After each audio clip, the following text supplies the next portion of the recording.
Pauta número 4, economia. A inflação oficial do Brasil foi de 0,58% em maio, atingindo o maior patamar para o período em 5 anos.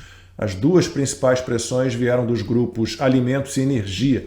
A variação também ficou acima da mediana das previsões do mercado financeiro, que era de 0,53%. Com os novos dados, o IPCA chegou a 4,72% no acumulado de 12 meses até maio, depois de marcar 4,39% até abril, e com isso o índice ultrapassou o teto de 4,5% da meta de inflação perseguida pelo Banco Central. O senador Rogério Marinho, líder da oposição, criticou a condução política do governo Lula e afirmou que o crescimento dos gastos públicos tem provocado inflação e o aumento da dívida do país. Você está indo ao supermercado todos os meses. O que você ganha é suficiente para você comprar o que você precisa? A resposta é não. Por isso que 80% das famílias brasileiras estão endividadas, porque este governo gasta mais do que arrecada. E fazendo isso, proporciona uma taxa de juros exorbitante e aumenta a inflação e a carestia. Este governo é o mesmo que prometeu picanha, cervejinha e nos ofereceu insegurança jurídica, inflação e aumento de preços. Consta, deixo essa pauta para você. E é engraçado, acho que foi hoje, não sei se foi hoje ou se foi ontem, que eu vi um texto da Miriam Leitão, né, falando de como o Congresso Nacional está armando pautas bomba que vão onerar os gastos públicos, mas nenhuma palavra sobre isso que o Rogério Marinho cita, que é a gastança desenfreada, gasta muito e gasta mal. Qualquer governo petista, não é exclusividade do Lula. Dilma era a mesma coisa, Consta. Miriam Leitão e Gilmar Mendes, né? Gilmar Mendes escreveu textão sobre essas pautas bomba, né? Dando a entender, inclusive, que vai interferir, né, em outro poder, mas não se incomoda com as pautas bomba do governo, do Poder Executivo, do governo federal, né? Então é realmente muita hipocrisia. Lacombe, o título da minha coluna na revista Oeste dessa semana é Lula quebra o Brasil novamente. E a comparação com o governo Dilma é inevitável, não sou só eu que estou fazendo, é muita gente que está fazendo. Marcos Mendes, economista da XP Investimentos, fez um levantamento que foi parar, inclusive, num editorial do Estadão, mostrando que o aumento de gastos e abdicação de receitas, né, somam 240 bilhões de reais já.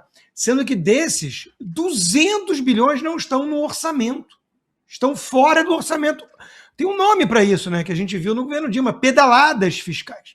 Então é um governo perdulário, irresponsável, levou por esse modelo de estímulos econômicos as famílias a se endividarem, 81,6%, o senador Rogério Marinho até arredondou para baixo, 81,6% das famílias endividadas, a dívida pública do Brasil chegando perto de 100% do PIB, não falta recurso, porque a parte de arrecadação só bate recorde, ou seja, é um governo que gasta sem parar, não dá para fazer que nem a Miriam Leitão fez, dizendo que é problema de herança maldita do Bolsonaro, de precatórios e tudo mais. O economista Alexandre Schwartzman, que ninguém vai acusar de ser bolsonarista, desmentiu essa narrativa ao vivo, né, diante da Miriam Leitão, que tentava emplacar ali esse discursinho, né. É um governo irresponsável que vem quebrando o Brasil. Esse número de inflação que você mencionou, Lacombe, é o número oficial.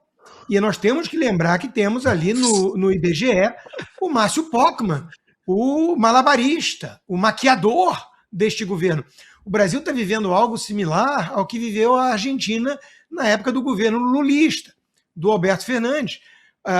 O grau de manipulação foi tão grande nos números oficiais que a revista britânica The Economist tirou o país das suas tabelas, porque ninguém mais confiava nos números. Todo brasileiro que vai ao mercado sabe que o poder de compra da moeda é muito maior do que o número oficial demonstra. Então nós temos a volta da inflação, o endividamento desenfreado, aí a única coisa que o PT se pega, não, o desemprego. Claro, 94 milhões de brasileiros recebendo assistencialismo, Bolsa Família, coisa e tal. o emprego, a taxa de desemprego é medida por quem está procurando emprego e não encontra. Se o sujeito não está procurando, ele sai da taxa de desemprego. Agora, alguém vai dizer que a fotografia está bonita? O filme, então, está ainda pior, porque são pessoas cada vez mais dependentes das esmolas estatais, com nível de endividamento surreal, com a perda do poder de compra da moeda. É um abismo que se aproxima, Lacombe. É um abismo. O Brasil vai bater no muro de novo. E a turma da esquerda vendendo por aí um falso discurso que está tudo bem, que isso é paranoia, que isso é discurso de oposição, que falavam que o Brasil ia quebrar antes com o PT e não aconteceu. Como que não aconteceu, cara pálida? O final da Dilma Rousseff foram 7% de queda do PIB em 2 anos. Aí tiraram ela, né, por meio do impeachment. E era o mesmo ministro, tá? Era o Guido Mantega. Era o mesmo ministro, era o elo do governo Lula com o governo Dilma. O Guido Mantega, contratado pelo Daniel Vorcaro para ser consultor por milhões e milhões de reais. Né? Esse sujeito quebrou o Brasil, porque ele era o responsável pela nova matriz macroeconômica, que era o governo Lula e o governo Dilma juntos. Seleção dos campeões nacionais e por aí vai. Então, lá como nós estamos vendo a reprise de uma novela, ou para ser mais preciso, de uma ópera bufa. Vale a pena ver de novo? É claro que não vale. A gente sabe o final, e o final não é nada feliz.